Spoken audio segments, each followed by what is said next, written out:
What's up, everybody? Welcome to another episode of the A7E podcast. This is your host, Jiggadrin. Guys, today we are on episode 35, I believe. Actually, I think it's 36. Yesterday I did 35 with my good friend Max from Monterrey. Today we have a very, I consider, interesting person. I think he's somewhat of a workhorse, man, on everything that he does. I had a brief conversation with my guest last time I did the episode with Arnold, and I feel like I got a vibe that you didn't realize how talented you were, almost, and all of the things that you do. So I was very interested in everything that you got going on, and I wanted to bring him on, and you didn't hesitate, man. Mark, honestly, today, thank you so much for coming on, man. I really appreciate you. Oh man, really honestly, thank you for the invitation. It's a very weird transition because I'm always behind the camera. Yeah. I'm always behind like doing production, and it's like one of those rare moments where I'm actually in front of the camera. So like my palms are sweating, bro. Like right now, like super bad. But man, honestly, thank you for the invitation. I mean, it's an honor to always, being able to share my experiences and part of my knowledge, just to share it to other people. Yeah, for sure. So, one of the questions I used to ask to all of my podcast guests was, have you ever done a podcast episode before? I have. You have. Yeah, so I did. My first episode was pre-quarantine. Quarantine time, during the quarantine. Okay. So I did. They had put me in for a Zoom call. We did a podcast relating about production on Ableton. Okay. For church music. So I came in as one of the guests, and it was good. The second one was my last one. The second one was at Magnolia Market in Waco, Texas. Okay. In the middle of a tornado strike. Oh, that's right. It was really awkward. It was super weird, super strange, because we were like, all of us were there, and we all had cameras. I had 2 cameras with me, 2 GoPros. One of the other girls had her own camera. She was like, "Hey, why don't we just record a podcast and talk about life? Let's talk about what we're doing, what's changing us, what's molding us right now." Yeah. So we had that 1 hour, almost a 1 hour and a half, and we're just sitting. And you see in the video on the YouTube where there's people passing around us, there's people looking at us, people taking pictures like, what are these kids are doing? So, but it was a very interesting, and it was a pain to edit. Okay. Audio, because there's so many background. Did you edit that? Yeah. Oof. Yeah. So, and since I'm a production guy, so I tend to be very, very keen, like on little lighting, color grading, audio. So it's like, man, like there's this girl that's crying out, like I need to find where that frequency is to cut her out. Wow. So it's like, it's very, very hard. So let me ask you a question. And I've always had this, like, every once in a while I'll think about it. I listen to a lot of podcasts, man. Like, sometimes when I think back and realize how many podcasts I've listened to, I'm like, damn, I have hundreds and hundreds of hours of podcasts, right? Just to name a few, like obviously the most popular ones like Joe Rogan. Mm-hmm. Lately I've been listening to Theo Von, for the comedy side of it, Bobby Lee. I'm not sure who else, but I seen one just recently with Shia LaBeouf, and I don't know the host's name, but so I like to kind of just dabble in different genres of podcasts. But in your opinion, what is it about podcasting that makes it podcasting, right? Because you just mentioned that when you're in the tornado, right? Yeah. Out of nowhere, someone was like, "Hey, let's do a podcast." Like, what is it about that? Like, where you're recording the conversation, you putting it out, and people listening to it. Like, do you ever think about that? And, like, how technically weird that is? Like, how people for the most part enjoy listening to other conversations? I think it is. I think it's since like it depends. There are two type of podcasts. There's a free form, and there's where the basically like the one being interviewed is like, "Hey, I want these questions to be said," or we can't touch these topics. I like more of the free form because it's where the people, the person can let loose. They can talk more about their heart, their soul. They can say a lot of they can say a lot of the dumb stuff. Yeah. But you get to know the nature of the person, and as a listener or even as a viewer, you get to be more personal with that person. It was like, wow, like maybe like for example, there's this guy I follow a lot. His name is Ed Milet. He's an amazing entrepreneur, but he's an amazing interviewer. Mm-hmm. So he was talking with this guy called Damon West. Ed Milet and Damon West. He was talking about being the coffee bean. and it was that, you know, them just being so raw, like in the moment. Yeah. I was just listening from Houston back to McAllen. I was driving, and I listened to that podcast like I think like twice. Really? It was super good, and it was like it was so personal because Ed Milan was talking about his father's side of alcoholism, and then Damon West was talking about his life in alcoholism, and you know, it was so interesting. It was such an interesting podcast. It was like this is the free form. It's like this is the kind of podcast I like. Yeah. Because it's free form. Like you're touching from the heart, and they're being very personal. And both of them are being very excited. And I was like, bro, like hey. And I was like, I loved it so much. And it was one of my favorite episodes of all time. Yeah, and I think, you know, for the most part, you know, Joe Rogan being one of like the most popular, I would, if not the most popular, you know, something that he started, if I'm not mistaken now, maybe 12 years ago, like from his home on the computer, he just talking to friends and interviewing, and then it just turned into whatever it is now. And yeah, I think you're completely right. My favorite is Freeform. You get the genuineness for the most part. Yeah. You know, I have 36 episodes with this one. And on some of my episodes, like there's a lot of what people would consider mistakes or whatever. Yeah. And I edit my videos, and I have the choice to take that out, you know. But I'm like, you know, like that's what happened. Like that's the conversation. That's the rawness. Yeah, that's the rawness of it. So that's what I enjoy, you know, the most for the most part. So yeah. Today, guys, I didn't mention this before we started, but you know, Mark brought some friends today, right? We have three listeners behind the camera, guys. Honestly, everybody, thank you so much for coming. You know, this is the second time that we have some listeners, and I love it, honestly. I love having people here. And I didn't say this before, but I told Mike, but you guys are free to chime in on whatever you guys want. You say whatever you guys, you know, not that you will, but if you guys have anything to say, you're more than welcome to. Obviously, I can't really share the mic, but from where you are, and then I can kind of echo you, and we can go from there. So, and I did skip this part. So tell us a little bit about yourself, right? You know, maybe like where you're from, what you currently do, and maybe, you know, some things that you got going on at the moment. Yeah. So my name's Mark Heredia. I'm what you can consider I'm basically more in the music world, and to be more precise, in the Christian music world. So I'm 29 years old, almost 30. Oh, nice. Okay. Single still. No, it's I'm having the time of my life right now. Yeah. So I have a construction company called HM Construction Development. Okay.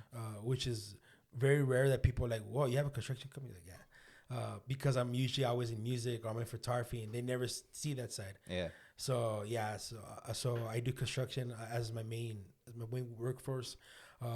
I started barely, I think. Right now, the journey where I'm currently at, where now everything's like becoming everything in place. Like I think starting January, where I started working out. This past January? Yeah. Oh damn. So, but I started January, but I started taking it serious to July, 6 months afterwards. Damn. Because it was like an on and off. I think January to March was like, I'm just gonna do pure cardio. And I did lose weight.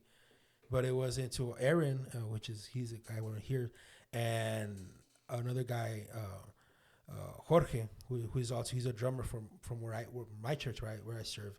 And we're like, hey, bro, we need to start working out. Like, we need to start getting you. And I was on and off. I was like, 2 days in or 3 days into the week.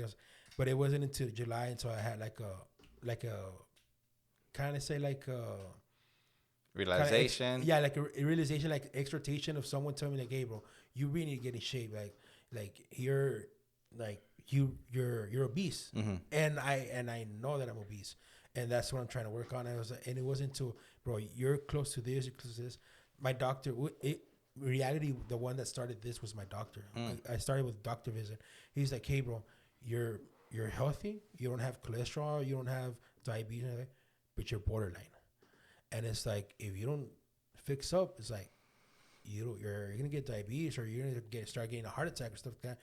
And it was like, snap, like, I really need to start changing. So I started, that's when in July I started taking it seriously. It's like, you know what? Start putting the time, start putting the hours, sweat, blood, whatever I need to take, start doing it. So now I started doing it 5 days a week, and then started doing six times a week. And then I met Arnold, and then Arnold from Gematics, and then he was like, hey, let me help you. So now he made me a routine where it's like, you're going to train this. Mm-hmm. And once I started training with him, I noticed like that exponential, like that change drastic from what I knew to when someone that already knows and it was training me. Man, I think, so on my podcast, I don't typically like to, what's it called? I don't like to black and white it in the sense of like you need to be fit. I really do like to kind of lean towards like you need to be healthy for the most part. Yeah. And I've seen a lot of people in my life, family members specifically, who who have gotten like diabetes. My mom being one of them. And man, it's tough. Like Yeah. it's tough to watch as a family member, but it's also tough for the person who has it. Like she's always like struggling. She has to make sure she has this and that. She has to, just make sure she has everything under control, because if she doesn't, then things can get ridiculously complicated, right? And to live your life, essentially day by day, making sure that you're okay or you could plummet, essentially, is a stress of its own, Yeah. right? And I think it's awesome though that because a lot of people get that same warning though from their doctor, and they still don't They don't react to it. They don't react to it. Like it's all right. Like, you know what? I still got a couple of years. YOLO. Yeah, yeah, exactly. And but the truth is that they want to react when it's too late. When things are too late, when you got the diabetes, which there's some controversy there that it can be reversible and whatnot. But once you got diabetes, you got diabetes. And not only that, all the other health issues that can come from that. So if there's one thing that we can kind of just highlight, before we move on, is being able to take care of the things before, reacting to the things that need to be taken care of now, before you react to them when it's too late. You have family. There's, whether you're a son, brother, father, whatever, sister, there's someone counting on you for something. And if you feel like you can't really do it for yourself, because you can't find the reason or the motivation to, I encourage people to look somewhere else in their closer circle, whether it be like family or just a specific goal in life, and let that be the driving factor to the change. Yeah. And I think for me is that from my father's part of this family, everyone's diabetic. Mostly everyone. My dad's diabetic. So my doctor was like, hey, he's like, your parents are diabetic, your grandfathers, your uncles, everyone was diabetic. You have cousins that are diabetic. It's like, hey, if you don't take care of it, you're gonna be the one next in line. And I'm scared of that. It's like when I heard that, I was like, oh man. And probably if you would, I think it's matureness, because if you were told me when I was 21 years old, screw it, I'll take another burger, I'll take another taco, I don't mind. But I'm 29, and my body's starting to react differently. And I was telling these guys that I gave a wrong turn this past Sunday. My lower back was like shot. I was like, I had a pain in my lower back, and it was like, it's my age already. Like I'm 29, but even though like I have a back that's 50, but it's like I need to start taking care of my body, because my body's not when I was like 15. Yeah, I'm 29. It was like I'm going to 30, and your health starts deteriorating, like starts going down by the age of 30. So I was like, you know what? I need to start taking care of it right now before it's too late, before I get diabetes, or before I start taking insulin shots, or I get a high cholesterol. So it's like, I need to make the change right now. Yeah, and you're completely right about around the 30-year mark, 29, 30. I was thinking that, so I actually moved to Texas officially here in the Valley. I think it was like 24, I think, because I was like moving around before that from like state to state. I was playing soccer, and then when I got here, I was doing CrossFit. Like I was super, super active, and I was playing soccer during the week. And then I remember that with like my older brother and then my girlfriend at the time, like I'm not joking with you, we would get Whataburger like maybe 4 or 5 times a week after midnight, and then like straight to bed. And I would wake up, no problem. Like I'd wake up, no issues, no discomfort.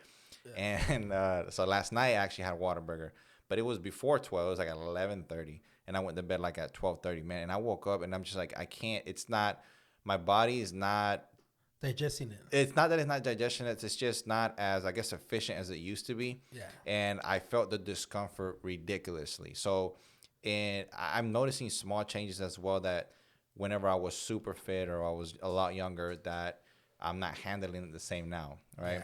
Yeah. But one thing that I will say is the best chance you have at minimizing those injuries, at minimizing those discomforts, those small tweaks in your lower back or whatever, is to continually be physically active. Yeah, that's sure. The only real chance that you have. And not only that, I think it's like it's also been like not only physically has helped me, but it has helped me mentally. Mm.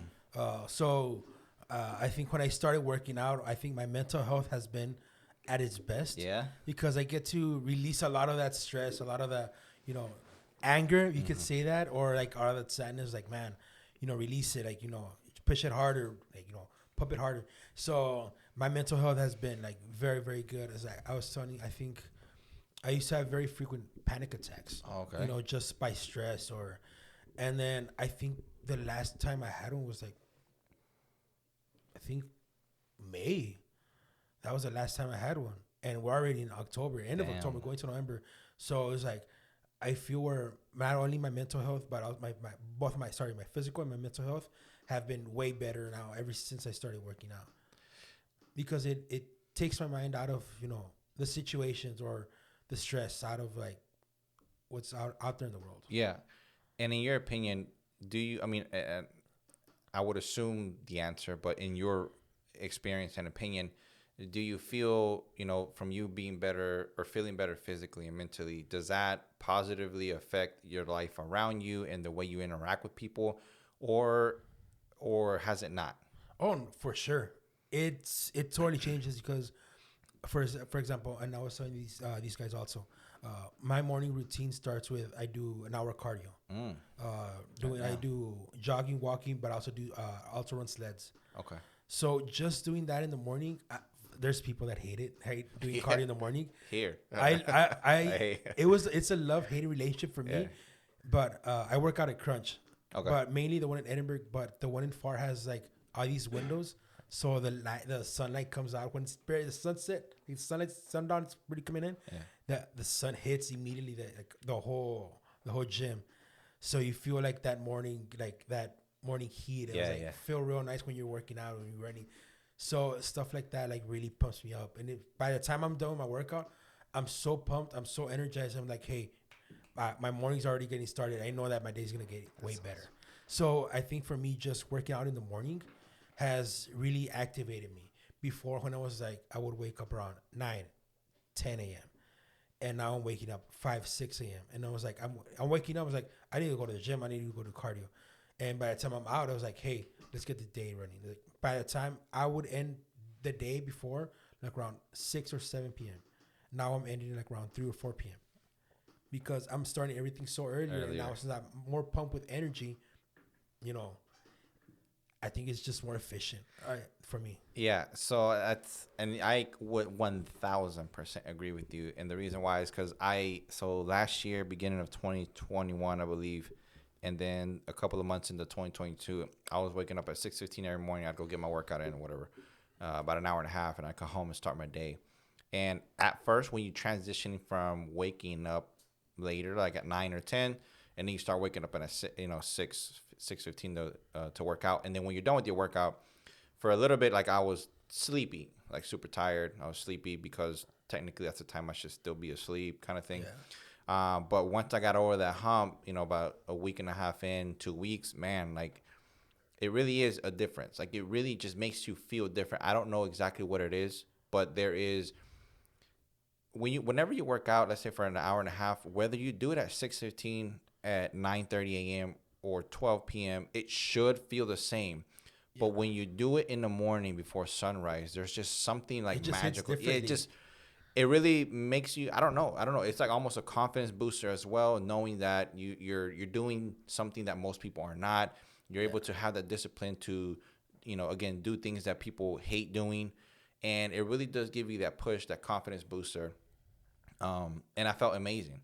And then, but when I transitioned into my new job that I just got like in March, I haven't tried it since, simply because I wake up fairly early to work.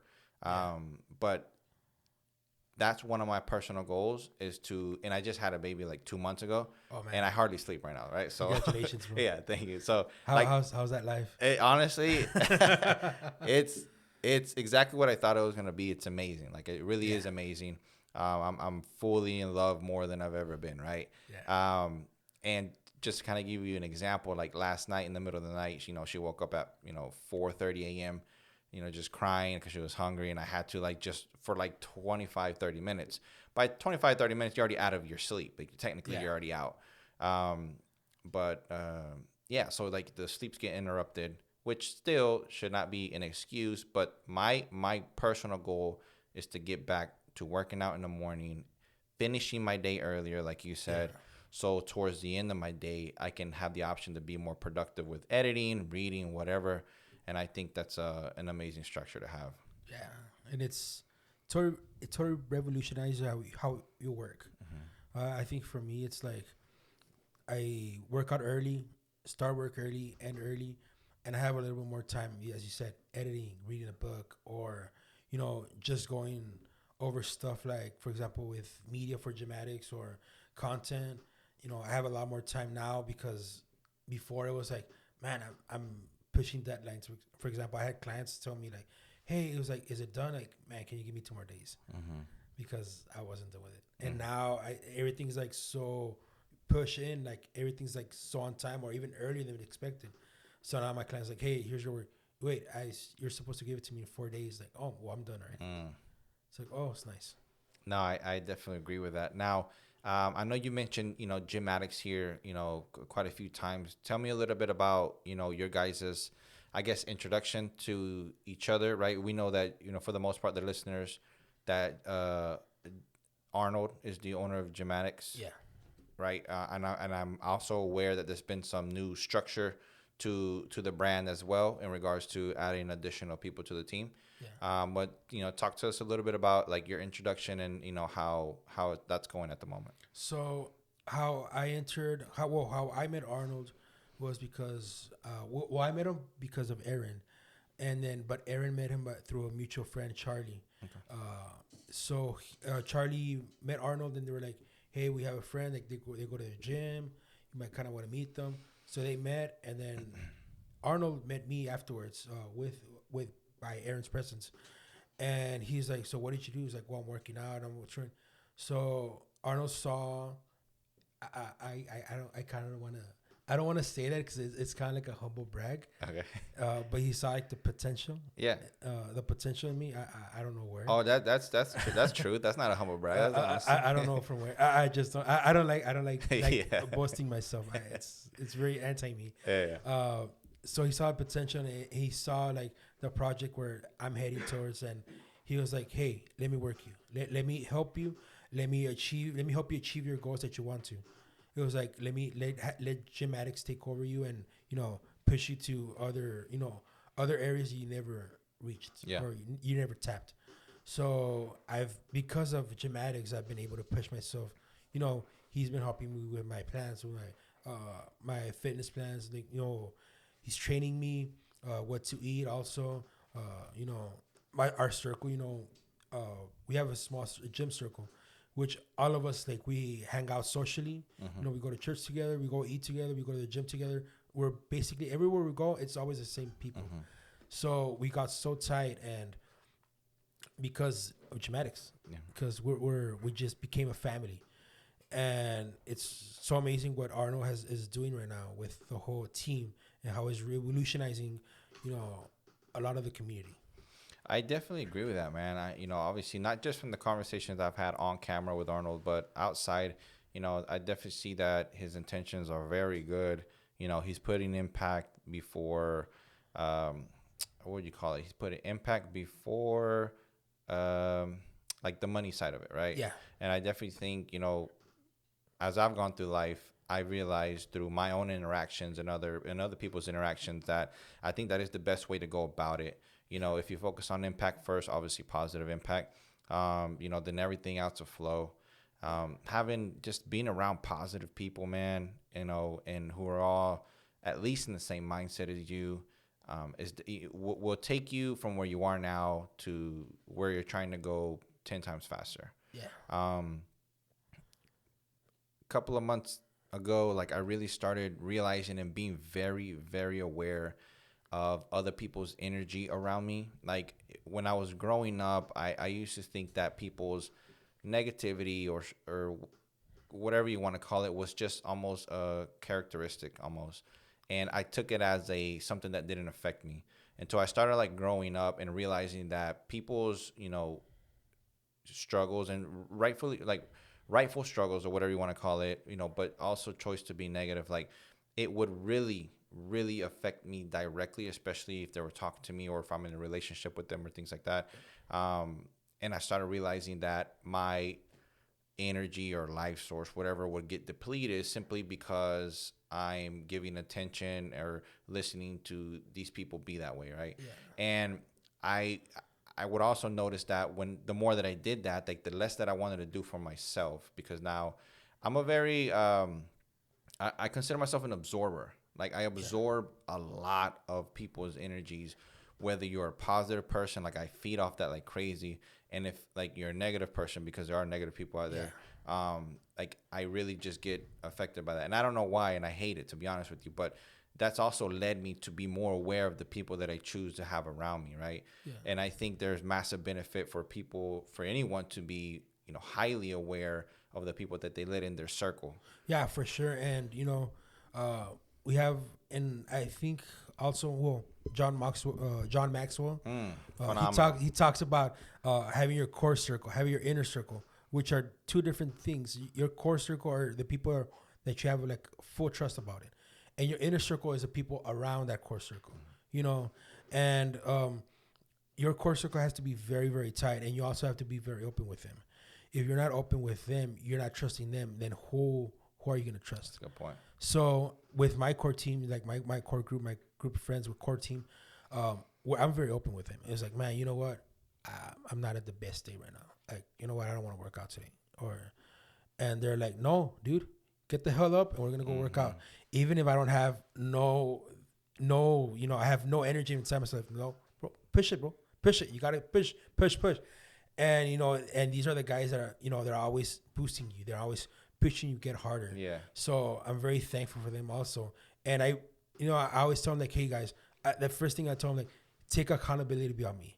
If you feel that I'm not doing right, Point it out. Call me out on it. Call me out immediately. Yeah. Even if it has to be harsh, just tell me about it. It's like, I know I'm going to get butt hurt, but I know it's in the very good intentions. That takes a very aware person to be able to say that out loud. Like, to admit as well that when somebody calls you out on it, that you might get butt hurt, but at the end of it, it's gonna be where you'll get back on track. Yeah, it's positive feedback. Exactly. Even if you take it as a negative, but there is negative people that are always gonna give you negative feedback, and those are the people that you want to frequency. They're not in your frequency. Kind of, you want to say that. They're not in your frequency because they're not in the same wavelength as you. So they don't understand what you're doing, or like, it'll be like, I have people like, bro, dude, why the heck are you uploading like gym videos on Instagram, Reels? You're fat, bro. Yeah, dude, I know I'm fat. But hey, bro, just not too long ago, I told the same guy, not too long ago, I got a message from another guy from Bronzeville. Yeah. He's like, he's a musician, a church musician. He's chubby like me too. He's like, hey, bro, I've been seeing your videos, bro. Bro, it motivated me. So me and my team started working out. And I was like, it gives you a feeling in your heart. It's like, bro, you're actually changing something. Even if it's the small things, even people really notice you. Even if you're small content creator, big content creator. I don't consider myself a content creator. Right. I consider myself just a regular person, that just wants to do better every day. But you have an influence even though you don't have a large following. There's always someone watching over you. There's always someone that's, hey, man, I want to be like that guy. And he might have 20 followers. He might have 2 million. But you're always influencing someone in the internet. So I always take that. I was like, tell him, like, you know what, bro? It's not about me, bro. It's about me giving other people. You're like, hey, if I can do it, you guys can do it. He's like, I want to be better. I want my body to be better. Because honestly, I'm tired about in the future. It's like, I want to get married. I want to have kids. I want to see my kids grow. I agree. And so that's the reason why I started working out. I started getting fit because, my future family. You want to be in a better position for your kids? Yeah. So I don't have kids. No, I know. But like in the future. Or yeah, like, my future family, I'm always trying to be, trying to have a better vision, better future. And I feel it all tends to it because I've come from a diabetic family, high cholesterol. Yeah. And I've seen like family members pass away already Oh, because really? of it. and you know their kids were young. They were 16, 17. Yeah. You know, and most of them didn't get to see their you know they didn't get to see their dad when they got wed. So I that's one of the things that actually also pushed me to, you know what, I kind of want to see when I have kids, want to see my kids grow, want to push them to college, want them getting wed, like getting married, walk them on the aisle or whatever. So that's one of the things that actually like is pushing me also. Yeah. Because and even though I'm single, and I love being single. Honestly, I think I have the time of life, and I know I'm gonna meet someone in the future that's in the same uh, frequency as me, that has the same goals as me. Very important. And I know that when I meet her and we click and whatever, we're gonna continue doing the same thing, or even better also. Yeah, man. Before we move on from that, I want to massively highlight with two highlighters there. That you're conscious and you're aware that when you meet someone, that it will be on the same frequency as you. And I think if a lot of people don't understand what frequency is, it's just essentially on the same path as each other, right? Without having to convince someone to walk with you. Yeah, it doesn't have to be like, for example, business side. Yeah, exactly. It doesn't have, because people see that like, oh, if you're construction, have a construction company, she has to be an assistant, or she has to be a realtor or a broker. And I was like, no, it doesn't mean that. It's like, it just means like you have the same core values, and you guys want to grow the same way. Yeah, man. One of the mistakes that that I've made before in my past, that I see a lot of younger people make as well, is that, and it's completely normal. It's completely normal that, as we're growing up, we're very attracted to the person physically first, because that's what this eyes see first. And then when you get to know the person, we tend to prioritize things like kindness and being nice and funny. Yeah. No problem at all.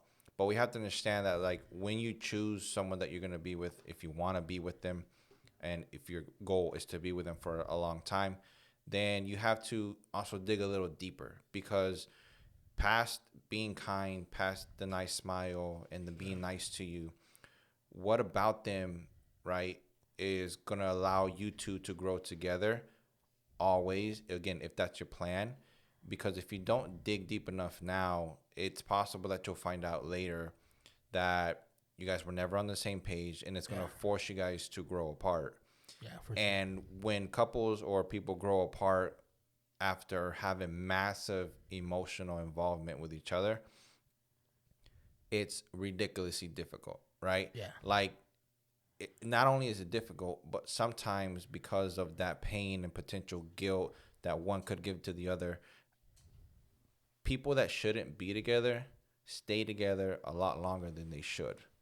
And it becomes a very toxic relationship. Massively toxic. And I feel one way to avoid that is to really understand who you are first, right? Yeah.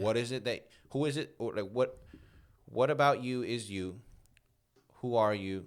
And when you go to choose someone, because essentially that's what you're going to do at some point, what is it about that person that attracts you beyond the physical appearance, the being nice and the kindness? Because for the most part, I mean, majority of the people that I've seen and I've met have all checked those boxes off, right? Yeah.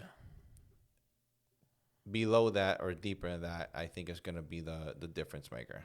Yeah, I think for me, I always look like, I kind of tell the person like, hey, what's your vision in the future? And I don't mean, I never say financial, even though it's important. Even though it's important, but it's like, where do you view yourself in the future? Like, where are you trying to push yourself? And even if it's a little bit, it tells you that the person already has a goal. But if the person just say, oh well, I just want to get more money. Well, that's probably not a goal anymore, and that's a deal breaker for me, because that person's doesn't have a goal, doesn't have a, that, how do you say that word? I'm trying to find it. They don't have the drive. Yeah. To just to go to go higher than just getting comfortable. Right. That's the thing for me. I think for me right now, I'm in the season where it's like, I don't want to be comfortable. Break me, mold me. It's like, I want to become, better. I'm very tired of being comfortable, and I think my generation is very very comfortable with a lot of things, bro. Very very comfortable, and either they wanted everything handed to their hands or for free, and it's not like that. And I've learned that the hard way through my parents and my dad. So I'm trying to find always a person that's the same way. And my friends that are here with me also, they're in the same way. They're always goal driven. Hey, reaching this. Once I reach this, I know I already have a second goal. Mm-hmm. That's way higher than that. And I said it like joking around. I told these guys like, what's your? I'm gonna go back into like the fitness side. He's like, what's your goal? Oh, I want to reach a 2X, bro. A 2XL shirt. Because I was a 3X, almost a 4XL.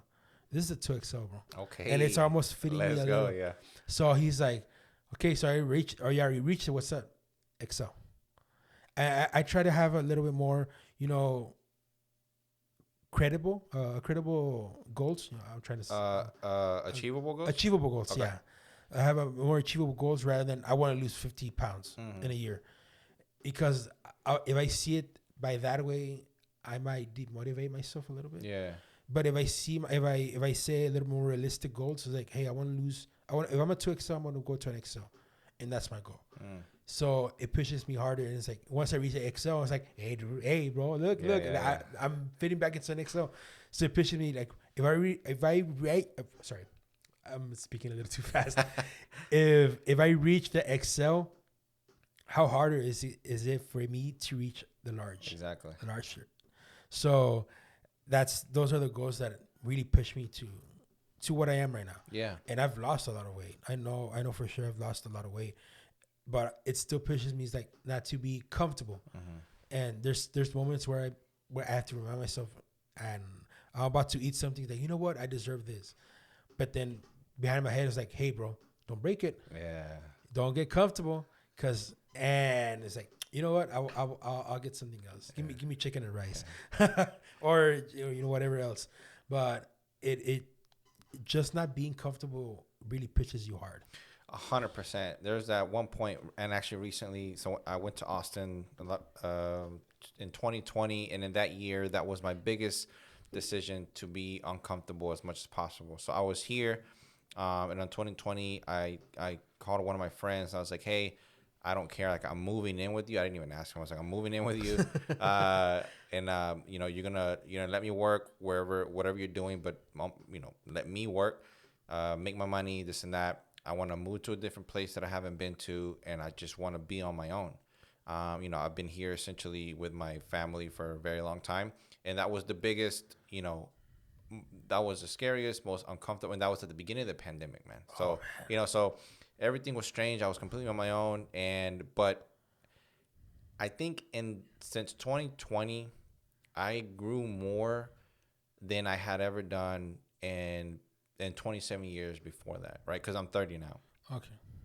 And in those 27 years, although I'm a family man, my family is absolutely everything, simply because of the amazing relationship that I have with my parents and my brothers and cousins and all that.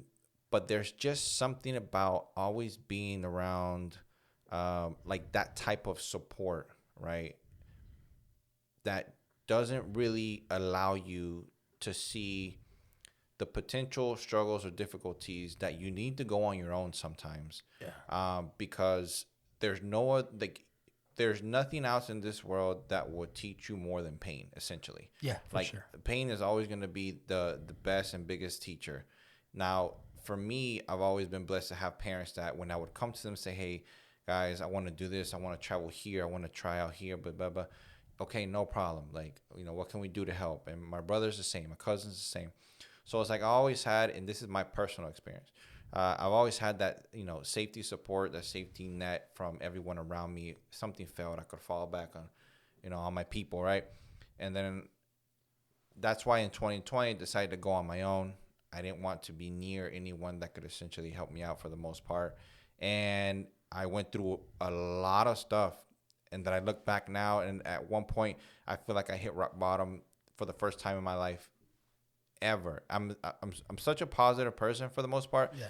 that difficulties never pushed me to a point where I considered it being rock bottom. And when I was older by myself, I hit a point where I honestly thought like I blacked out mentally, not like physically, but like I blacked out, I blanked, I could not see a solution. And that was the moment. And I'll never forget that day. I was at a gas station at a gas pump. I pulled up, I didn't have any money, so I wasn't gonna pump gas. And I called my girlfriend at the time. I was like, and I was shaking because I had just lost a lot of money at the time for that I was trying to do a potential investment, right? And a lot of things was just going wrong left and right. And then I called, I was like, I don't know what's going on. I was shaking on the phone. I was like, I'm shaking right now. Like, I don't know what to do. How am I gonna get out of this? And when I hung up, I just told myself, I was like,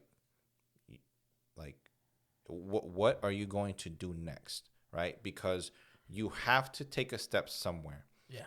And if you have a decision to take a step, let it be in a positive direction or at least in a productive direction. And then at least take that step today. When the next day comes, take the next step. Take it day by day. And as you go through these problems or life, you'll start realizing that these solutions, they don't always come to you, but they do appear in certain places that if you're aware enough, you'll see and you'll be able to use them. Yeah. And I think, you know, I sometimes like really, really, really think back to certain moments in my life where I never thought I would be in, right? Yeah. And then you don't realize how fast time goes by whenever you're at the point that you're at now. And then you start thinking about the things that could happen in the future, right? So you start thinking about, okay, if all of that has happened in the short amount of time that I'm at now, if you really focus now, if you really put your energy into something specific, if you narrow down or you niche down and you stop being so distracted about, some of the things that you at the end of the day realize aren't important, you could really accomplish a lot of things fairly quickly. One of the things that I told myself before I got my apartment that I was doing before I got my apartment was I didn't watch TV. So television for me was something that I used to do a lot growing up, but I stopped doing. I stopped watching TV. So It distracts you. yeah, So much. no, and it's not even like a shame on you type of thing. It's just the reality is, and I read in the book, it's not here, but Atomic Habits. 90% of the time when you do a bad habit, it's simply because that bad habit is in your environment. It's in your area. So with that being said, and this was not my decision, right? This was my fiance's decision she wanted to get a TV. And I kept telling her, I don't want a TV because I know what comes with that. I don't want a TV. Yeah. She placed it right in the living room as soon as you walk in the door, right? So now I've watched more TV than I ever have in my life. And it's simply because it's so easy to sit down, grab the control, and then turn it on. But if you don't have a TV, you literally cannot watch TV. And if you can't watch TV, you can't get distracted. And if you can't get distracted, now you have an actual option to put your energy and time into something productive, whether it be, podcasting, video editing, whatever it is that you might be doing on the side. Yeah. I think that's another thing that a lot of our generation, even the newer generations, and I tend to talk about myself that we get distracted so much with social media, and it because it's a double-edged sword. Yes. It can be good and bad at the same time.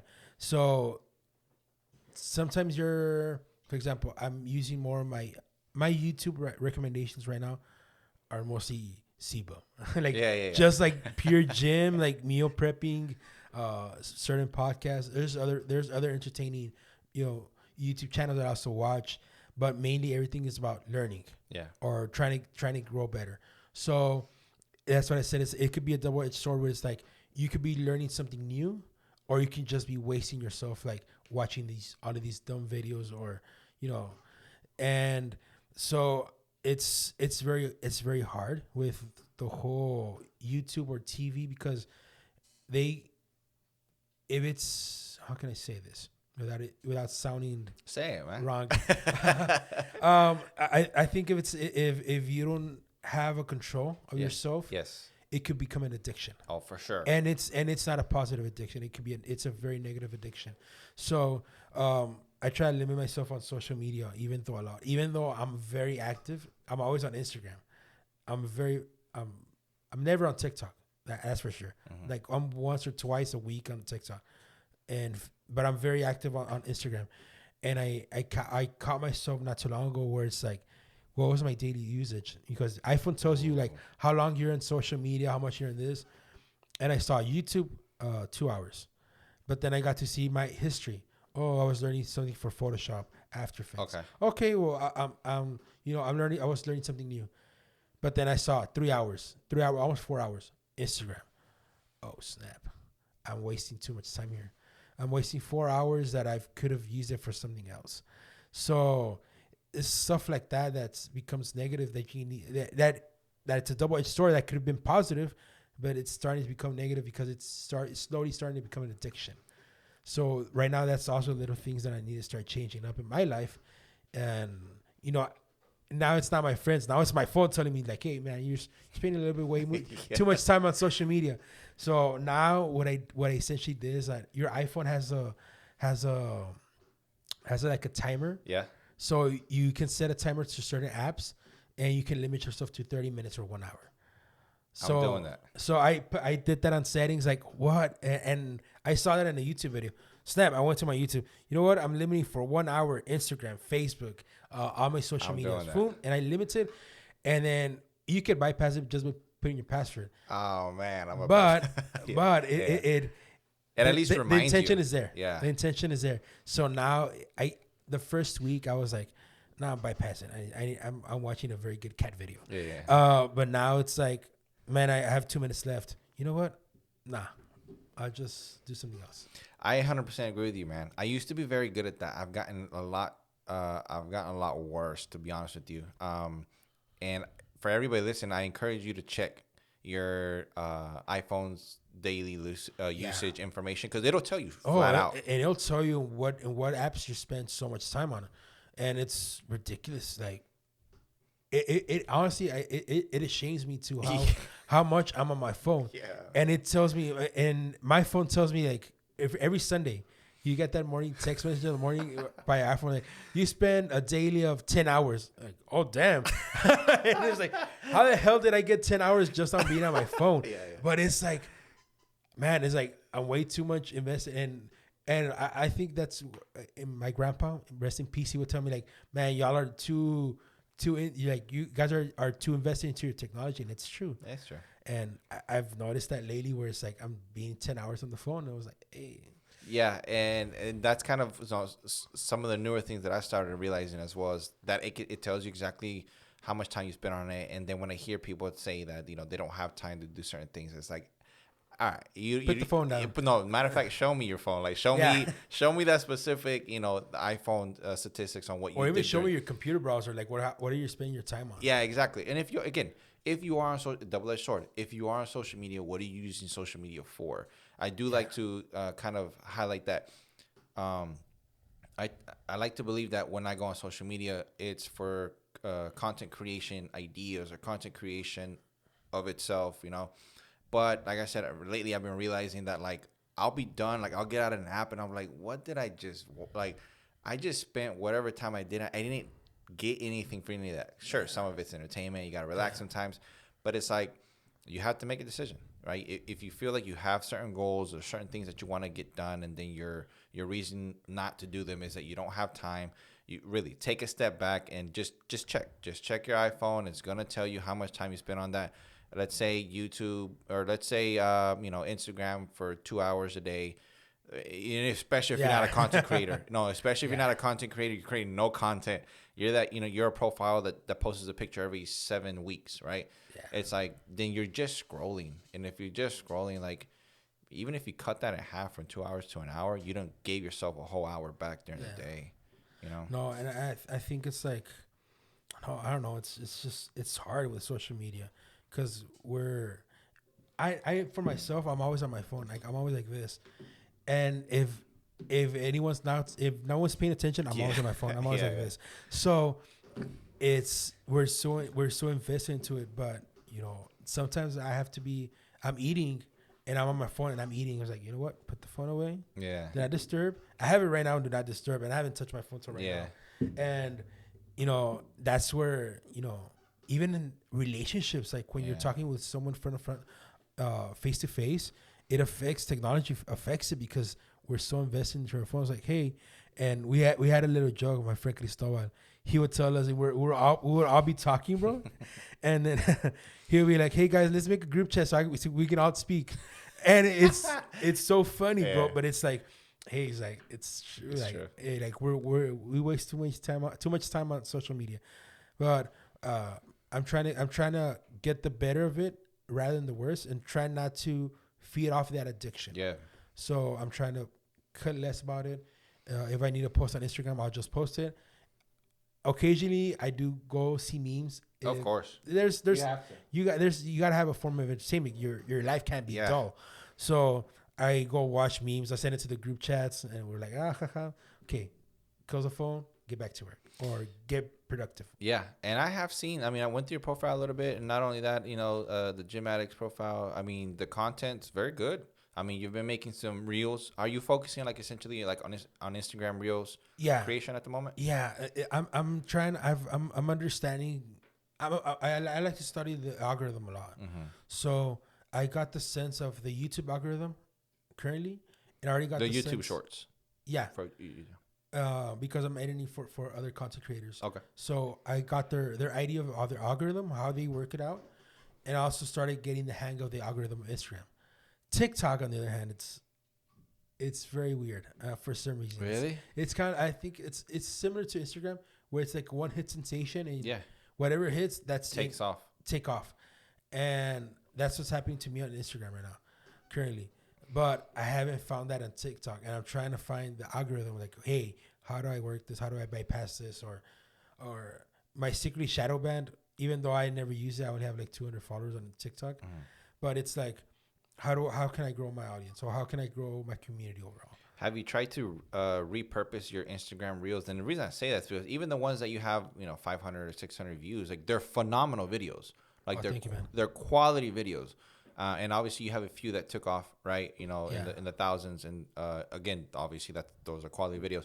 Have you tried to repurpose them back into TikTok? I have tried, and the thing with me is that, and that's something that I'm also changing, because before it was like, I do production, Of course. and it's like, you would think, oh, I edit everything from a MacBook Pro, but mainly I just do color grading on my phone. Yeah.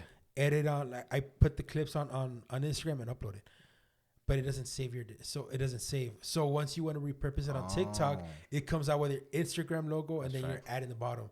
So now we're like, okay, I need what can I make everything better? So I'm like, okay, now I'm gonna have to fully edit everything on the LumaFusion or Premiere or After Effects, and then export, then import to TikTok, and then import to Instagram.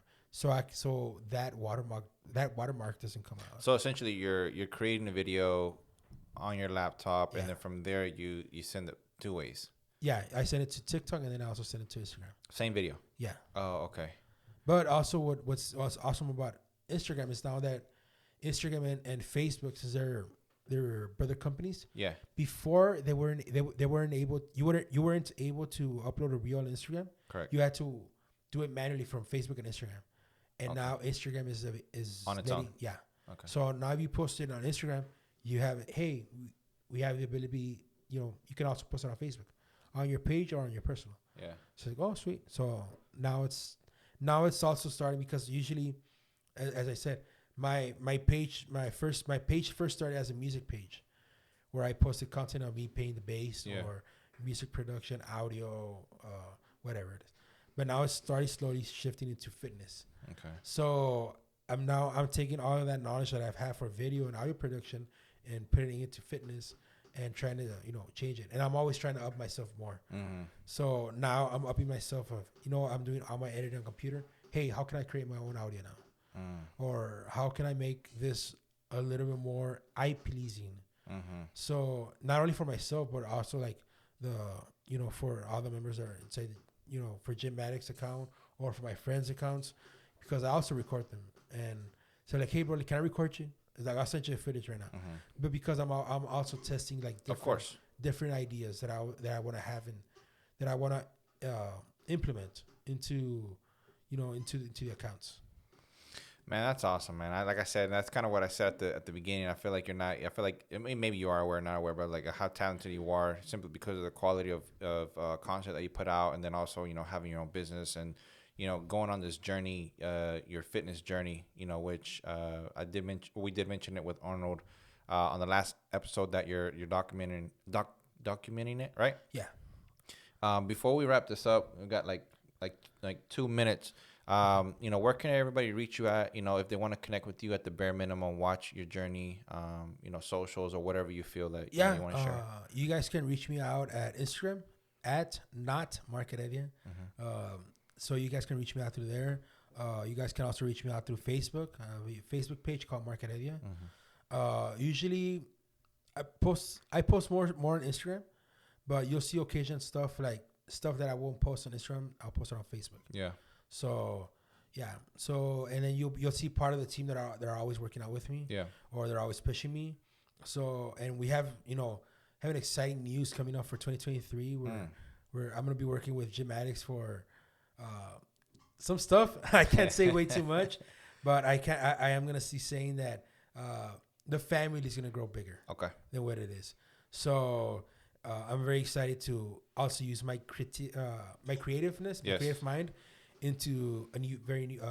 I'm just gonna say it's a new project. Yeah. So I'm very excited for that. Awesome, man. Yeah, and I'll post your Instagram handle in the in the video itself, but also in the description, man. But yeah, I think that's a good place to wrap it up. Thank you honestly so much for coming in. Thank you for having me, bro. No, I appreciate the fact that I can just reach out to you and you're like, yeah, no problem, let me know. Those type of people are always just make it easier to just function in life, to be honest. So appreciate you coming out. Is there anything else that you want to share before we go? Yeah, for sure. Guys, if I tend to say this to people that are overweight like me, hey, push it, guys. Like, it's never too late.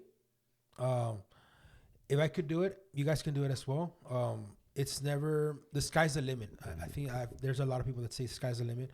So, there's always room to improve, room to be better. So, just push yourself. Don't be afraid about it. Yeah. Awesome, man. Cool. All right, guys. If you've enjoyed this episode, please highly consider sharing it with someone that you love, someone that you care about. Please always consider as well subscribing to the channel. You have no idea how much it means to me. We're at currently like 116 subscribers from where I started. And honestly, I'm more grateful than anything and everything in the world. And it's all to you guys, and I really appreciate it. Guys, this is episode 36 of the A7E podcast, guys. This is your host, Jiggadrin. Until next time. Later, y'all.